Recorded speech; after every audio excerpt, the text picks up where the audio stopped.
বন্ধুরা, দিস অঙ্কন হালদার ইয়োর বয়। অনেকদিন পর আবার কন্টেন্ট সিরিজে নতুন একটা ভিডিও নিয়ে চলে আসলাম। বর্তমানে আমি এখন আছি কলকাতার ব্যারাকপুর শহরের একটি হাইওয়ে এক্সপ্রেসওয়ে, নাম হচ্ছে কল্যাণী এক্সপ্রেসওয়ে। তোমাদেরকে এখন একটি এক্সপ্রেসওয়েতে আমি আমার ইলেকট্রিক সাইকেল নিজের হাতে মডিফাই করা এটা নিয়ে দেওয়া একটি ট্যুর তোমাদের সামনে প্রকাশ করছি। আশা করি তোমরা দেখে খুশি হবে। আমার যত বাংলাদেশ এবং আমার এলাকা পিরোজপুর তাদের যত বন্ধুবান্ধব আছে সবাইকে দেখাশোনা জানাচ্ছি শুভ আমন্ত্রণ।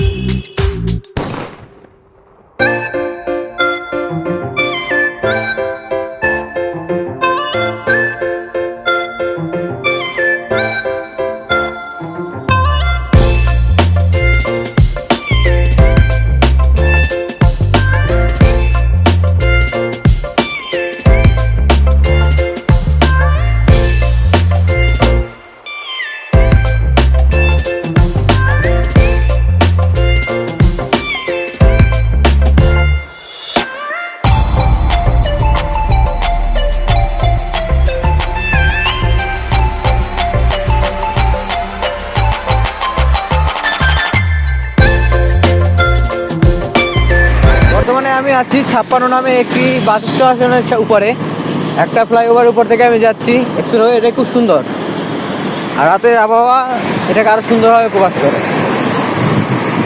যাই হোক, তোমরা দেখতে পাচ্ছ এক্সপ্রেসওয়েটাতে সাইকেল ওঠাও নিষেধ নেই, যদিও আমারটা সাইকেল কম মোটরসাইকেলই বেশি পড়ে। এটাতে আমি একটি 36 ওয়াটের ব্যাটারি মোটর লাগিয়ে নিয়েছি, 36 ওয়াট এবং 3.5 ওয়াট, 36 ভোল্ট এবং 3.5 ওয়াট। আমার বলার মিস্টেকের জন্য দুঃখিত। আমার সাইকেলটি এই পাওয়ার নিয়ে প্রায় 40 কিলোমিটার স্পিডে দৌড়াতে সক্ষম, যে কারণে বড় বড় গাড়ির সাথে আমি চালাতে পারি। এবং যত বড় একটা এক্সপ্রেসওয়ে এবং সুন্দর শহরে আমার ঘুরে ফিরতে তেমন একটা সমস্যা হয় না এটা নিয়ে। সবচেয়ে বড় সুবিধা এটাই, অন্যান্য মানুষ যেখানে পুলিশের দ্বারা ভীতি আক্রান্ত থাকে যে আমাকে পুলিশে ধরবে, আমি ইন্টারন্যাশনাল স্টুডেন্ট থাকা সত্ত্বেও আমাকে এইভাবে পেতে হচ্ছে না। কেন, সাইকেল তো সর্বোচ্চ কী করবে, মামলা তো দিতে পারবে না। আমাদের সামনে দেখা যাচ্ছে একটা আলো জ্বলছে, দেখতে পাচ্ছেন? ওটা হচ্ছে কুচিনার কারখানা। কুচিনার যে প্রোডাক্টগুলো আপনারা ব্যবহার করেন, কুচিনার যে কুক প্রোডাক্টগুলো ওখানে তৈরি করা হচ্ছে।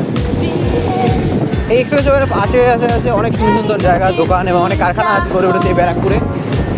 আর ব্যারাকপুর একটা জিনিস যেন সবাই জানে, বিখ্যাত সেটা হচ্ছে বিরিয়ানি। যেখানে বিরিয়ানি দোকান, সামনে বিরিয়ানি, আশেপাশে বিরিয়ানির দোকান অনেক।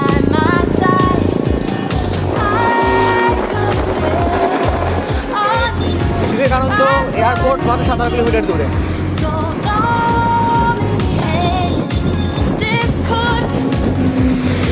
রাস্তার পাশে দিয়ে অনেক সুন্দর ধাবা বসে আছে। আমরা এখন আছি দিদাগড়ে।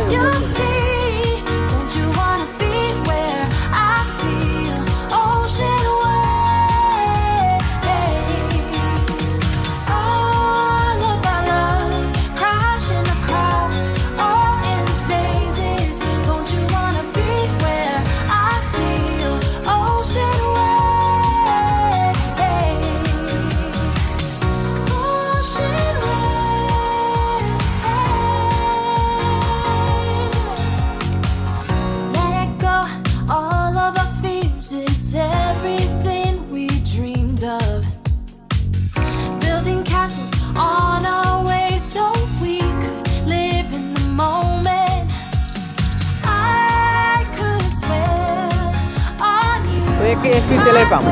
কিন্তু আমার সাইকেলে তেলের দরকার নেই, আমার গাড়ি তেল ছাড়াই চলে, কারেন্টে।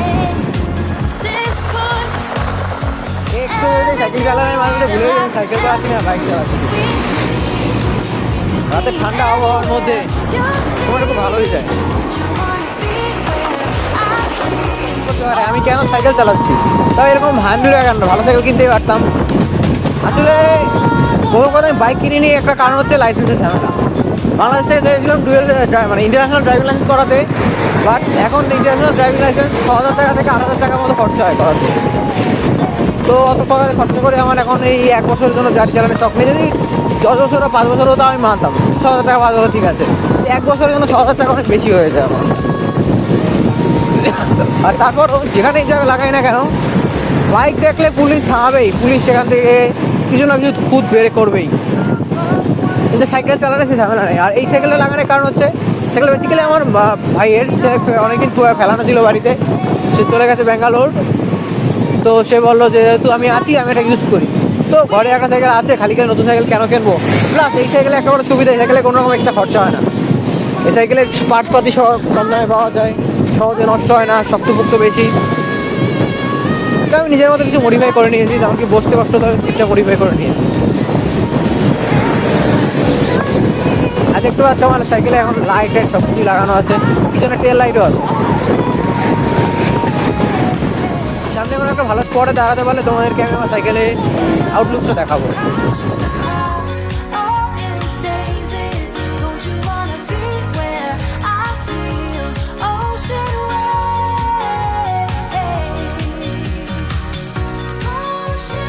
টপ স্পিড আরও বাড়াতে পারি, আমার সাইকেলে বর্তমানে টপ স্পিড 36-38 রাখা।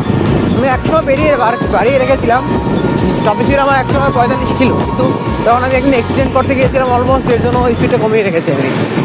কেন চাকা অনেক চিকন, তো এই চাকাতে 40-এর উপরে স্পিড হলে এটা সামলানো কষ্টকর, সামলানো ইজি। মানে আমি চাইলে ব্রেক করলেই মোটামুটি গাড়ি থেমে যাচ্ছে। আর যখন আমার 45 কিলোমিটার পাওয়ার স্পিডে চলতো তখন থামানো অনেক কষ্ট হয়ে যেত।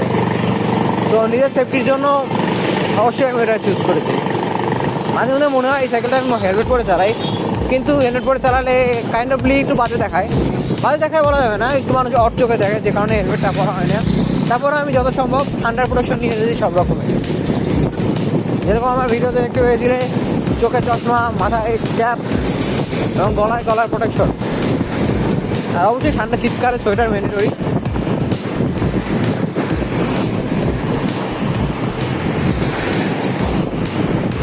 রাস্তায় গাড়ির ভিড় মোটামুটি ভালোই আছে। এটা ব্যারাকপুরের ওয়ান অফ দ্য বিজিয়েস্ট সড়ক। এটা থেকে কলকাতার ভিতরে যত বড় গাড়ি ঘোড়া আছে সব এখান থেকে চলাফেরা করে।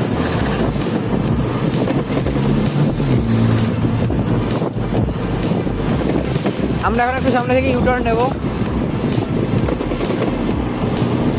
আমাদের গন্তব্যস্থল হাইওয়ের ওই অপর পাশে, ঠিক ওই পাশে আছে, ওদিকে আমরা যাবো।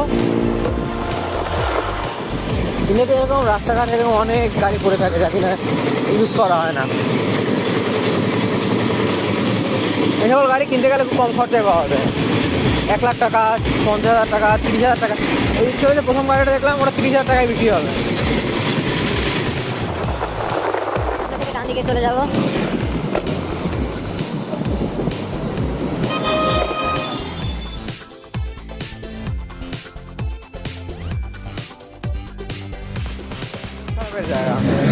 এটার নাম হচ্ছে নামাজপাড়া। ব্যারাকপুরে এই অঞ্চলটা স্পেশালি মুসলিমরা বেশি থাকে। এখানে আরও আছে, বরিশাল পাড়া আছে একটা, আমার এলাকার মানুষের শুনে ভালো লাগবে। ব্যারাকপুরে একটা অঞ্চল আছে, একটা এরিয়া আছে, ওখানে নাম হচ্ছে বরিশাল পাড়া। আমি পরবর্তীতে কোনো এক দিন আমি আপনাদেরকে ওখানে ঘুরতে নিয়ে যাবো এবং ওখানে কিছু কী বলে এলাকাবাসীদের সাথে আমি কথা বলিয়ে দেবো।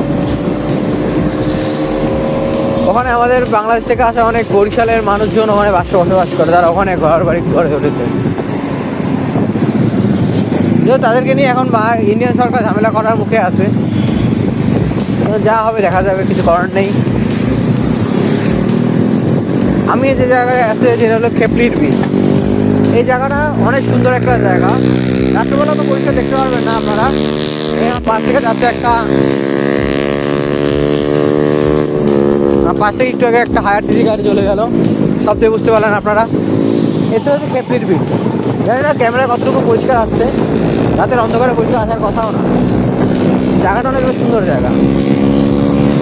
নতুন একটা দোকান হয়েছে, দোকানটা আগে দোকান ছিল না এখানে।